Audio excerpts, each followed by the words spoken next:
Good morning, नमस्कार दोस्तों। आज का जो सेशन है वो एमसीक्यू का सेशन होने जा रहा है, जिसमें हम लोग चैप्टर 4 साझेदारी का पुनर्गठन, जिसको इंग्लिश में हम लोग रिकॉन्स्टिट्यूशन ऑफ पार्टनरशिप के नाम से जानते हैं। ये सेशन एमसीक्यू का है और ये आगामी परीक्षा 2025 क्लास 12 के लिए बहुत ही महत्वपूर्ण है। इससे ज़्यादातर एमसीक्यू पूछे जाते हैं, इसलिए अगर वीडियो अच्छा लगे, पसंद आए तो अपने दोस्तों को ज़्यादा से ज़्यादा शेयर करें। तो चलिए पहला प्रश्न हम लोग देखते हैं। पहला प्रश्न है, साझेदारी के पुनर्गठन पर संपत्तियों के मूल्य में वृद्धि का परिणाम क्या होता है। आपसे पूछा गया है कि अगर संपत्ति का मूल्य बढ़ जाए तो साझेदारी फर्म के पुनर्गठन पर क्या होगा। पहला ऑप्शन दिया हुआ है वर्तमान साझेदार को लाभ होगा, दूसरा ऑप्शन है वर्तमान साझेदार को हानि होगी, तीसरा ऑप्शन है वर्तमान साझेदारों को ना लाभ होगा ना हानि होगी, और चौथा ऑप्शन है इनमें से कोई नहीं। तो दोस्तों ध्यान दीजिए, जब भी आपको संपत्ति इंक्रीज करता है यानी बढ़ता है ना, वृद्धि होती है, तो ऐसे केसेस में याद रखिएगा वर्तमान साझेदार को लाभ होगा, है ना। और अगर यहाँ संपत्ति के जगह लायबिलिटी होता यानी कि दायित्व होता और दायित्व में वृद्धि होता यानी कि कर्ज बढ़ जाता, तो उस केसेस में हानि होती। यानी संपत्ति में वृद्धि हुआ है, इसलिए पहला ऑप्शन सही होगा, gain to the existing partners, यानी वर्तमान साझेदारों को लाभ। आइए नेक्स्ट प्रश्न देखते हैं, प्रश्न नंबर 2। दूसरा प्रश्न आपसे पूछा गया है कि साझेदारी फर्म के पुनर्गठन पर आलिखित संपत्ति का लेखा करना होगा। आलिखित संपत्ति को थोड़ा सा हम लोग समझ लें। आलिखित संपत्ति का इंग्लिश में अनरिकॉर्डेड एसेट्स कहते हैं। अनरिकॉर्डेड का मतलब होता है दोस्तों वैसी संपत्ति जिसका रिकॉर्ड आपके बैलेंस शीट में, याद रखिएगा, बैलेंस शीट में हम लोग एसेट्स को दिखाते हैं। तो कभी कभी कुछ ऐसे एसेट्स होते हैं जिसका रिकॉर्ड एसेट्स में नहीं होता है, और अगर उसका लेखा हम लोग करते हैं और उसका लेखा करने पर क्या होता है, संपत्ति बढ़ जाती है। ध्यान दीजिएगा, पहले जिस एसेट्स का रिकॉर्ड नहीं था लेकिन बाद में आप अगर उस एसेट्स का रिकॉर्ड लेते हैं तो संपत्ति बढ़ती है, और संपत्ति जब बढ़ती है तो अभी मैंने प्रश्न नंबर 1 में बताया तो क्या होगा साझेदार को, जी हाँ बिल्कुल, साझेदार को लाभ होगा। तीसरे प्रश्न पे आते हैं। तीसरा प्रश्न है त्याग अनुपात, मतलब सेक्रीफाइसिंग रेशियो आपसे पूछा गया है। सेक्रीफाइसिंग रेशियो निकालने का फॉर्मूला होता है, दोस्तों ध्यान दीजिएगा, सेक्रीफाइसिंग रेशियो निकालने का फॉर्मूला होता है, क्या होता है, old ratio minus new ratio, है ना। तो फॉर्मूला याद रखिएगा, सेक्रीफाइसिंग रेशियो निकालने का फॉर्मूला होता है old ratio minus new ratio. तो सही आंसर आपके होंगे बी, पुराना अनुपात माइनस नया अनुपात। प्रश्न नंबर 4 है। प्रश्न नंबर 4 में पूछा गया है पुनर्मूल्यांकन खाता, मतलब रीवैल्यूएशन अकाउंट, जिसको profit and loss adjustment account भी हम लोग कहते हैं। तो पूछा गया है कि पुनर्मूल्यांकन खाता या लाभ हानि समायोजन खाता है, तो ये कैसा खाता है, तो याद रखिएगा ये नॉमिनल अकाउंट है। नेक्स्ट प्रश्न पे आते हैं। प्रश्न नंबर 5 पूछता है कि साझेदारी अनुबंध में परिवर्तन का परिणाम क्या होगा।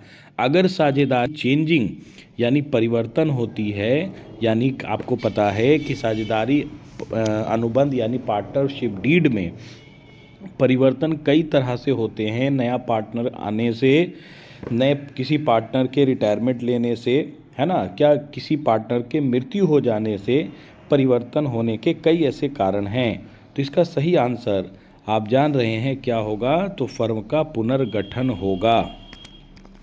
प्रश्न नंबर 6 है कि लाभ प्राप्ति अनुपात यानी गेनिंग रेशियो निकालने का फॉर्मूला है new ratio minus old ratio, यानी पहला ऑप्शन सही होंगे। प्रश्न नंबर 7 पे हम लोग चलते हैं। प्रश्न नंबर 7 जो है वो बोलता है पुराने साझेदार का त्याग बराबर होता है तो पुराने साझेदार का त्याग किसके बराबर होता है? तो वही पहला ऑप्शन है आपका old ratio minus new ratio. ये एक सूत्र है, फॉर्मूला है, इसको आप याद रखेंगे। प्रश्न नंबर 8 पे हम लोग आते हैं। प्रश्न नंबर 8 है पुनर्मूल्यांकन खाते क्रेडिट पक्ष के डेबिट पक्ष पर आधिक्य को क्या कहते हैं? पूछता है कि क्रेडिट पक्ष के डेबिट पक्ष पर आधिक्य क्या होगा, मतलब क्रेडिट पक्ष ज़्यादा हो और डेबिट पक्ष कम हो तो उस केसेस में क्या होंगे? तो याद रखिएगा, लाभ होंगे, प्रॉफिट होंगे। यानी कि पुनर्मूल्यांकन खाता अगर हम बनाते हैं और आपका क्रेडिट और ये है डेबिट, तो क्रेडिट अगर अधिक होगा, क्या होगा? अधिक होगा, तो जाहिर सी बात है बैलेंसिंग फिगर कहाँ बचेगा? डेबिट में बचेगा, और डेबिट में जो बचता है उसे हम क्या बोलते हैं? प्रॉफिट बोलते हैं। नेक्स्ट प्रश्न है आपका 9 नंबर में बोलता है कि 3 साझेदार का बराबर अनुपात है। तो बराबर अनुपात सपोज कर लीजिए पार्टनर ए, बी और सी है, तो तीनों का बराबर अनुपात मतलब रेशियो 1:1:1 होगा। तो इस आधार पर अगर इसे हम अनुपात के दिखाएं तो 3 पार्टनर हैं तो 1/3, 1/3 और 1/3 होगा। तो इस आधार पे हमारा जो ऑप्शन सही ऑप्शन होगा वो सी होगा। नेक्स्ट प्रश्न पे आते हैं, प्रश्न नंबर 10। ABC एक फर्म के साझेदार हैं। यदि डी नए साझेदार के रूप में प्रवेश करता है तो आपसे पूछा गया है क्या होगा? पुराने साझेदार का पुराने फर्म का विघटन होगा, पुरानी फर्म या पुराने साझेदार का विघटन होगा, पुरानी साझेदारी पुनर्गठित होगी, या इनमें से कोई नहीं होगा। तो आपको पता है कि अगर कोई नया पार्टनर आता है तो पुनर्गठन की प्रक्रिया होती है, मतलब कॉन्ट्रैक्ट चेंज होता है, और कॉन्ट्रैक्ट चेंज होगा तो रीवैल्यूएशन होगा, यानी कि पुनर्गठन होगा, यानी ऑप्शन सी सही आंसर होंगे। नेक्स्ट प्रश्न है आपका 11। प्रश्न नंबर 11 है सामान्य संचय खाता हमेशा दर्शाता है। सामान्य संचय खाता दोस्तों याद होगा जनरल रिजर्व जिसको कहते हैं, ये बैलेंस शीट में कहाँ दिखाया जाता है? तो आपके लायबिलिटी साइड दिखाते हैं, और लायबिलिटी साइड को क्रेडिट कहते हैं ना। जनरल रिजर्व कहाँ दिखाया जाता है? Credit side. तो इसलिए आप देख रहे हैं क्रेडिट साइड होगा, इसलिए सही आंसर इसके क्या होंगे? क्रेडिट आंसर इसके सही होंगे, यानी ऑप्शन बी इसका सही आंसर होगा। प्रश्न नंबर 12 पे आते हैं। प्रश्न नंबर जो 12 है वर्तमान साझेदारों के लाभ विभाजन अनुपात में परिवर्तन होता है। तो बोलता है वर्तमान साझेदार के लाभ विभाजन में अगर परिवर्तन होता है तो इसका आंसर क्या होगा? पुनर्मूल्यांकन होगा, फर्म का पुनर्गठन होगा, फर्म का समापन होगा, या चौथा है इनमें से कोई नहीं। तो इसका सही आंसर आपको समझ में आ रहा होगा, पुनर्गठन होगा। मैंने अभी बताया कि जब पार्टनर में किसी भी प्रकार का पार्टनरशिप में चेंजिंग होगा तो रिकॉन्स्टिट्यूशन होगा, यानी फर्म का पुनर्गठन होगा। प्रश्न नंबर 13। प्रश्न नंबर 13 में कहता है कि साझेदार के प्रवेश पर पुराने चिट्ठे में दर्शाए गए संचय हस्तांतरित करेंगे। यानी कहने का मतलब है जब कोई नया पार्टनर, पहले से पार्टनर ए, बी और सी है, और न्यू पार्टनर हमारा एक पार्टनर आता है डी, तो डी के आने से पहले फर्म के बैलेंस शीट में पहले से रिजर्व का अमाउंट दिया हुआ था। यानी सपोज कर लेते हैं कि ए बी सी जब फर्म में थे तो उस समय 5,000 रुपया रिजर्व के खाते में था। तो ये रिजर्व का पैसा किसका होगा? पुराने पार्टनर ए बी सी का होगा। डी तो अभी अभी आया है, तो इस डी का इस पैसे पर कोई अधिकार नहीं होगा, इसलिए इसका सही आंसर होगा पुराने साझेदार के पूंजी खाते में ये बांटा जाएगा। नेक्स्ट प्रश्न पे आते हैं। प्रश्न नंबर 14। पुनर्मूल्यांकन खाते का शेष पुराने साझेदार के पूंजी खाते में हस्तांतरित होगा। ध्यान दीजिएगा, प्रश्न पूछता है कि पुनर्मूल्यांकन खाते का जो शेष होगा, मतलब रीवैल्यूएशन अकाउंट का जो बैलेंस होगा, वो पुराने साझेदार के पूंजी खाते में आप कैसे बांटेंगे? ओल्ड रेशियो में बांटेंगे, न्यू रेशियो में बांटेंगे, या इक्वल बांटेंगे, या कोई नहीं? तो याद रखिएगा कि पुनर्मूल्यांकन खाते का जो शेष है वो हमेशा ओल्ड रेशियो पे ही बांटा जाता है। प्रश्न नंबर 15 पे आते हैं। प्रश्न नंबर 15 जो कहता है कि 3-4 partner A B C D लाभ हानि को बराबर बराबर बांटते हुए साझेदार हैं। बराबर का मतलब 1 1 1 और 1, यानी कि 1/4 1/4 1/4 और 1/4 है ना। तो उसका पुराना अनुपात है 1:1, यानी कि इक्वल है। उन्होंने अपने लाभ हानि के अनुपात को 2:2:1:1 में परिवर्तन करने का निर्णय लिया है। तो सी का त्याग अनुपात आपसे पूछा गया है। तो आपको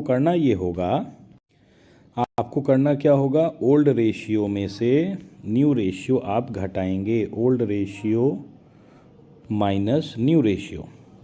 तो old ratio minus new ratio करेंगे तो सी का जो अनुपात आएगा वो 1/12 आएगा। तो सही ऑप्शन होंगे इसके बी। नेक्स्ट प्रश्न पे आते हैं। प्रश्न नंबर 16 पूछा गया है कि x y 2:1 के अनुपात में लाभ को बांटते हैं। भविष्य में उन्होंने निर्णय लिया कि भविष्य में x और y का जो अनुपात होगा वो 1 और 1 होगा, यानी बराबर बराबर होगा। तो कौन साझेदार किस अनुपात में त्याग करेगा, आपसे प्रश्न पूछा गया है। तो याद रखिएगा ओल्ड माइनस न्यू रेशियो इसका आप सेट करेंगे, ओल्ड माइनस न्यू। तो इसका सही आंसर होगा सी 1/10। नेक्स्ट प्रश्न पे आते हैं। प्रश्न नंबर 17 पूछता है कि साझेदारी समझौते में परिवर्तन से क्या होगा। तो याद रखिएगा साझेदारों के मध्य संबंध बदलेंगे या साझेदारी व्यवसायिकांत हो जाएगा, बिल्कुल नहीं होगा। साझेदारी फर्म का विघटन होगा, बिल्कुल नहीं। इनमें से कोई नहीं। सही ऑप्शन होगा आपका ए, साझेदारों के मध्य संबंध बदल जाएंगे।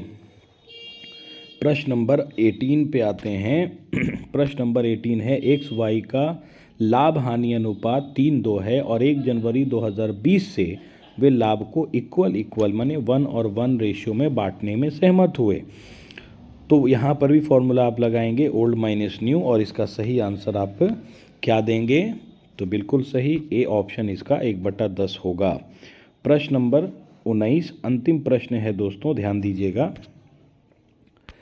XYZ एक फर्म में साझेदार हैं जो लाभ हानि को 4:3:1 के अनुपात में बांटते हैं और भविष्य में वो चाहते हैं कि अनुपात 5:3:4 के अनुपात में बांटने का निर्णय लिया गया। तो X और Y का आपको त्याग अनुपात निकालना है। तो प्रश्न नंबर 19 में भी आप वही फॉर्मूला लगाएंगे ओल्ड माइनस न्यू, और सही आंसर आपका आएगा 2/24 और 1/24। तो अगर सेशन अच्छा लगा हो तो उम्मीद करते हैं आप अपने दोस्तों को शेयर ज़रूर करेंगे, और ऐसे ही वीडियो के साथ लगातार MCQ मैं आगामी परीक्षा 2025 के लिए लाता रहूँगा। आप लोग के प्यार और मोहब्बत की ज़रूरत है। धन्यवाद।